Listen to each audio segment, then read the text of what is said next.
Hello everyone, welcome to Game 2 of the Canada Day Open. I came off a little bit of a tough loss in the first game.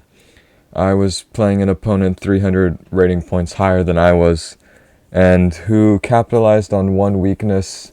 I played a bad f5, and he was able to just bring all his pieces in, sacrifice a knight, and checkmate me along the f, g, and h files. And that was a bit of a tough loss, but I didn't let it get me down. I went out, had some lunch, and prepared for the afternoon round, which was this round. And it was a nice warm day, so I walked around. And I was on one of the lower boards of the section, so I was a little bit disappointed. But I was facing a player who was much younger than I was, and who lost his first game. And I knew his rating, and it was lower than mine was going into the tournament. So I figured maybe his parents put him into a higher section to try to boost his rating. So I thought, okay, this should be a little bit of an easier game. I'm not facing a super high rated opponent. So I was playing white, and I just played my normal move, my normal opening, the Ré-T. And as I'm finding more and more people just play d5 against the Ré-T, and they don't do anything drastic. And basically what happened is we got a normal Queen's Gambit declined position. And I know that this position, this opening, leads to some interesting play. And I've actually started to play some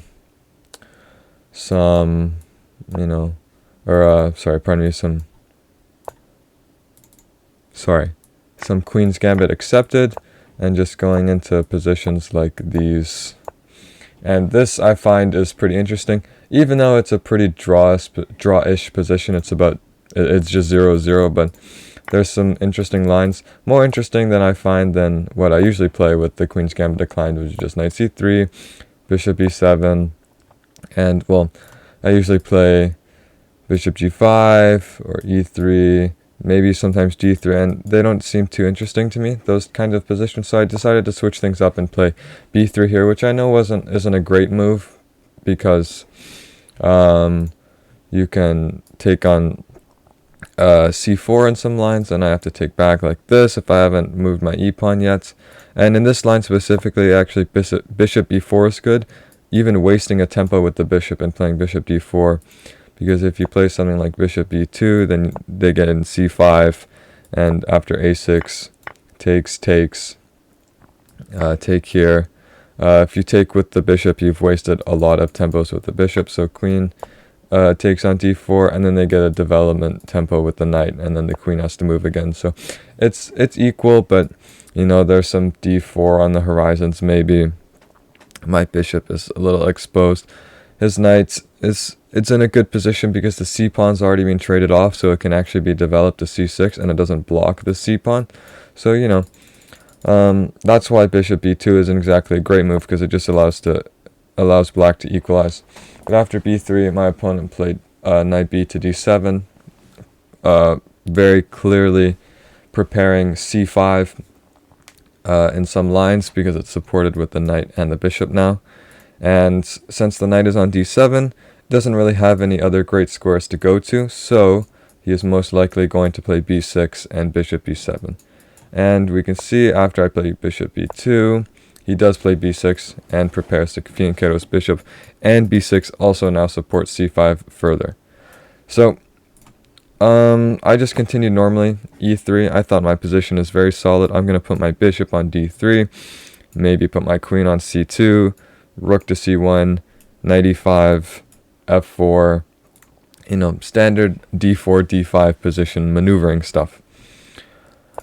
He played bishop b7, and I took on d5, and this was primarily because I didn't know what else to do. And this is a common theme I've talked about in my other videos. In d4, d5 positions, I don't know when to take on d4. I don't know when to take, or on d5, so I don't know when to take on c5. And it's something that I've definitely been working on. And after this tournament, it showed me that I need to work on it.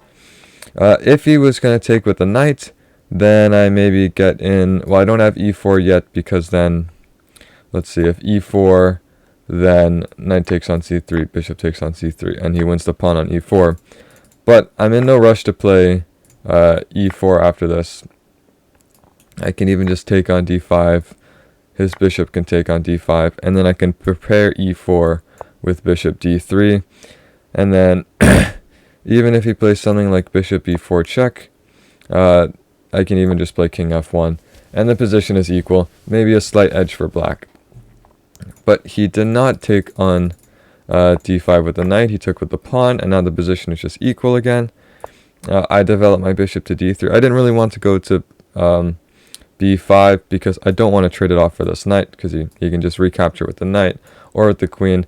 I don't gain anything, I don't damage his pawn structure. This pin is not very effective, and e2 is a little bit too passive, I thought. d3 doesn't really come with any drawbacks. It doesn't have any, it can't be attacked with the knight, and if in the event of c5, he's not really threatening c4 because this b3 move actually does come in handy and covers the c4 square. So I played bishop d3, and he did play c5. And I was expecting this, and my plan was to just ignore it, which is exactly what I did. I played castle, the engine agrees, c5. He's not really threatening anything. If he takes, I can take back with either the pawn or the knight. Probably the knight. If I take, yeah, knight captures on d4, and it's already plus 1.5 for white because this pawn is frozen. This knight is a great piece. It's very, there's no pawn to dislodge it. And it's also very difficult for the knights to come and attack this knight by getting to this square or this square. So this would have been great for me. But he didn't go for that. We castled, and I played rook c1, just anticipating that this file will open because there's a lot of tension along the c file here. So I wanted a rook on the open file. He played rook d8, and I played rook to e1. And I did not have a great idea of what to do here. Pardon me, I was just waiting to see what he would do. And he played a weird move. He played knight to f8. And I sat and thought for a while here. And this is a bad habit of mine, sitting and thinking in the opening. But I actually found one of the best moves in this position, which is bishop to b5. Taking advantage of the fact that this rook has no squares, and then one of the knights has to come and block it now. And if he goes back with the knight, goes back with the same knight that he moved back to f8, then I was thinking of doing this earlier. I can just play the very simple rook to e2. And in many lines, this prepares to shift the rook to c2, because, like I said, the c file will open eventually, or most likely. And even if he plays the natural move a6 just to get rid of my bishop, I can take on d7. If he takes back with the knight, then I just win a pawn, because I can take on c5, he takes back on c5, and I can take on d5. And if I take here, if the knight takes on c5, opening up the queen to defend this pawn, then rook e2 becomes useful again, and we can see its usefulness, and I can play rook to d2. And I have a small advantage here, because this pawn is weak, and I can even set up, I can set up a blockade here if I'd like, and then his bishop becomes pretty useless stuck behind this pawn, and this knight is hard to dislodge. So, oh, not 95, pardon me. So that's why after knight f8, bishop b5 is a good move, because if he goes back with that knight, then rook e2 is very strong, and if he goes with this knight, which is what actually happened in the game, this just loses a pawn, which is what happened. I played pawn captures on c5, he retook with the bishop, and I just took my free pawn on d5, and my position's great. It already gives +3 advantage for white, and I'm only up a pawn. So I was feeling good here. Well, actually, I wasn't feeling good. I was having very bad stomach issues, and I wanted this game to be over. And you'll see this come back to bite me by wanting the game to be over quickly. But I digress. I played knight captures on d5, and he played the natural a6. And the best move here is bishop back to f1. I didn't want to trade, because then he recaptures with the queen, and then opens up a tempo on my knight, and then my knight has to move back, and then he can play rook to d1. So he gets in a few improving moves for the price of nothing if I take the bishop. I dropped it back to e2. Bishop f1 would have been better because of rook e2 in the future.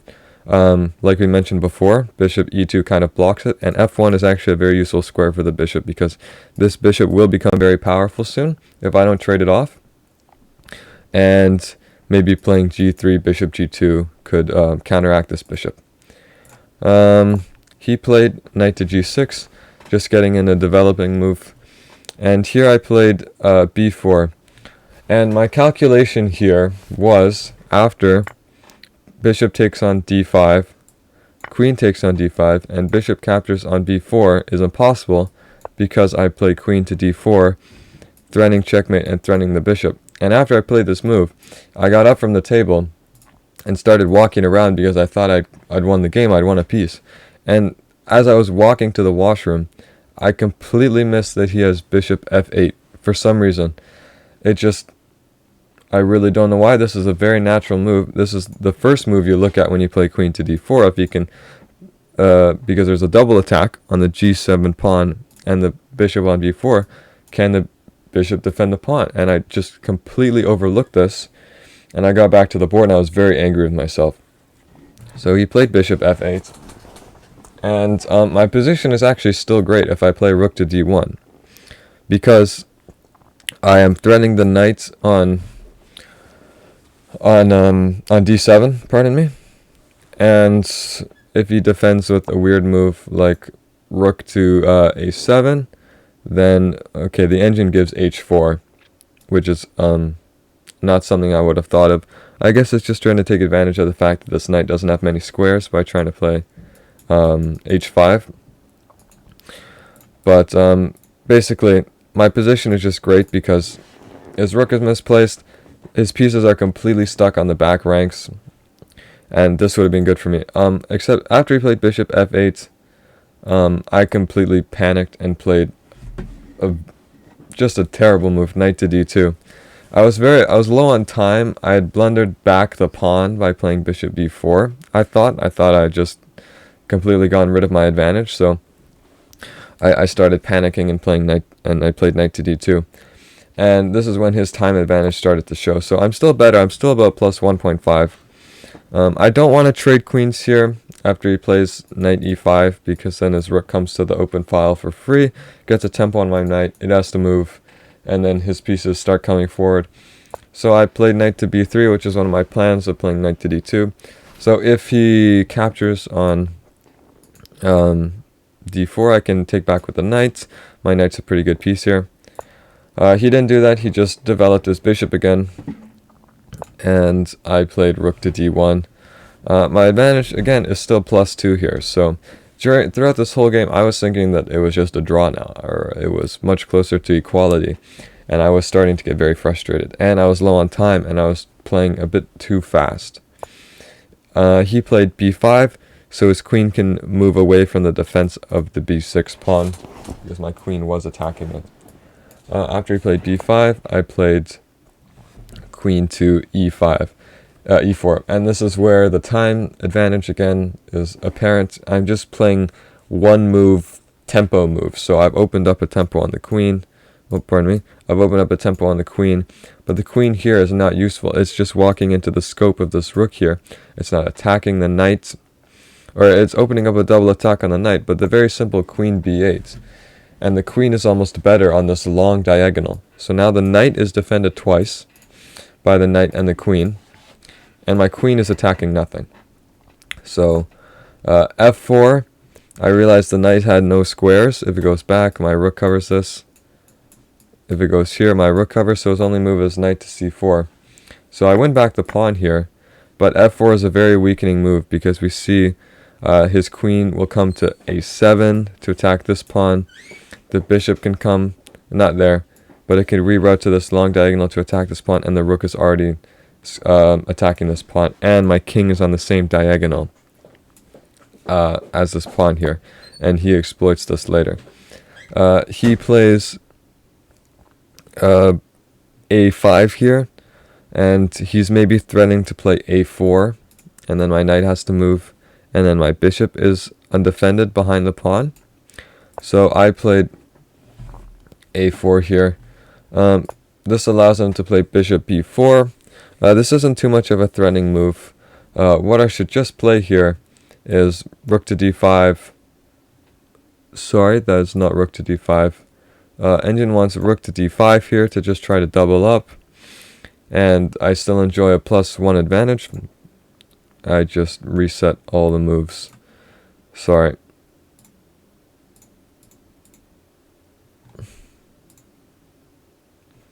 Sorry about that. But instead I played queen to d4, still thinking that this attack on the g7 pawn is useful. But again, he just plays bishop f8, and now my queen is again useless on d4. It's walking into the attack of this rook. The king, or if he plays something like f6 even, to protect the g7 pawn, the bishop just moves. It has a nice square here. And he's opened up an attack on the knight, so I'm forced to do something with the knight. I have to move it back. Now for the time being, my bishop is defended, but now rook to d1 comes. I have to keep defending my bishop. The only way to do that is to play queen to c3. And now he plays queen to a7, which is a very nice move because it threatens knight takes on f4, because now this pawn is pinned. And look at my pieces, they are very ill-equipped to protect my king. And now the rooks are coming to the c-file again. This queen-bishop battery is actually a liability because it's on the open files and it can be easily attacked. What I should play here to keep playing for a draw is just play king to f1. Because now knight takes on f4 is impossible. I just take back. My king is quite open, but I'd be up a piece. But instead, for some reason, I thought that allowing knight takes on f4 was fine, and I just protected this pawn. It's not. He did play knight takes on f4. And my position is just very difficult to play now. I'm cramped on the back rank. He can play... well, I can't right now because there's still the checkmate threat on g7, but his pieces can just come and swarm this pawn here. My king is weak. This is an isolated pawn in the middle of the board. Material is equal now. I'm down on time. And this is when I realized I am probably going to lose this game if I don't do something drastic and quickly and start playing better. And I didn't. I played knight to g3, which is just a nothing move. What I should play is queen to c2. And this just holds equality for now. It gives up the defense of the e3 pawn, but my knight is still anchoring it right now. So queen to c2 would have been good, just a all-purpose move, defenseless pawn, allows the queen to move. But I didn't play that. Played knight to g3, and now the advantage starts to shift in his favor. He plays rook to b1, now maybe threatening to move the rook to the c-file, kick my queen away, and then my bishop's undefended.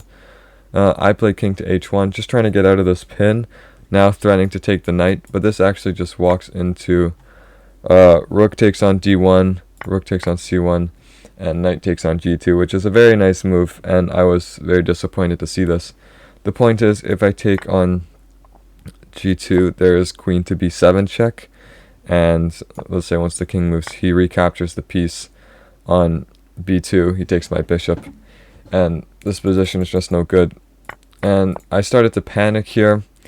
I played knight to f5, hoping to get in some, knight takes on g7 action, but he just played queen to b7. Now he's threatening a bunch of discoveries on the king, and he's also threatening to take the bishop on b7, on b2. I played a desperation knight h6 check. He played king h8, and here I thought I was very clever. I took on f7, thinking that if he takes back with the queen, I can take here, but in the end, there still is this check, and he wins back the piece. So I took on f7, he took back, I took the pawn, and this is exactly what happened. I tried to hang on for a few more moves. I tried to pin this bishop, threatening mate, but he very calmly kept checking me, and eventually I got checkmated. So this was a very disappointing game because I knew I was much better after I played bishop b4, or bishop b5, pardon me, right here. And I knew my advantage was pretty large after I took this extra pawn on d5. But unfortunately, I was not able to convert, and I was feeling very stressed throughout this game because I thought, okay, I have a very good position now. Just win the game, just win the game, just win the game. I didn't want to calculate anymore. I was having stomach issues. I just wanted to go home. And he toughed it out longer than I did because I started getting greedy.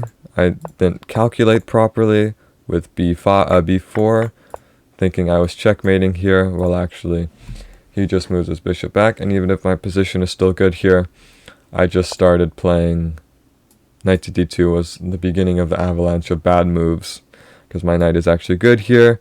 As you can see, he takes advantage of it and plays knight e5 right after I've relinquished control of the e5 square. And after that, just a bunch of not great moves, even winning back my pawn, but just making my king too weak. Having tunnel vision on this g7 attack with the queen and bishop, even though it amounts to nothing. Allowing knight takes on f4, even though I saw it. And eventually, my opponent saw a nice tactic with knight takes on g2. Was up a piece and checkmated me. So I was very disappointed after this game, but I thought, okay, it's the last round of the game, or the last game of the day. I'm just going to go home, have a shower, have a long sleep. And, I'm sorry, in this position it's not even checkmate, but he won my queen. I probably should have clarified that.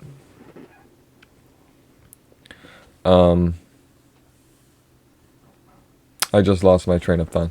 So after this game, I resigned in this position. I just went home, took a meal, and started preparing for the next game. And you'll see that game tomorrow. It is a little bit of an interesting game. I'll just leave it at that. And I'll see you guys for the next video. Thank you.